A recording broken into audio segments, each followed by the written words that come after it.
Guys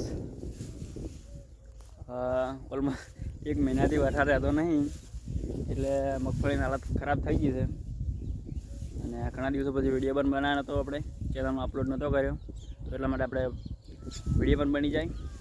આ બાજુ તો આખું ખેતર ભરેલું પડ્યું છે જેમ કે તળાવ હોય એ રીતના. અને આ બાજુ મગફળીની હાલત તમને બતાવી દઉં કે મગફળી કેવી છે અને એની શું હાલત છે ને તમને બતાવું ખાલી કે જુઓ. કેમ કે અમારે એકલો નહીં છે કે બધાને બાવળોને થઈ છે આવી હાલત, તમે જુઓ ખાલી.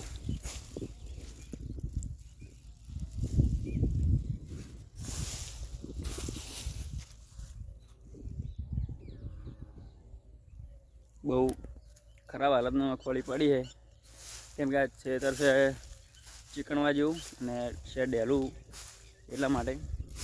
અને આ બાજુ તો ભરેલું પડ્યું છે હજુ તો પાણી, તમે જોઈ શકો છો.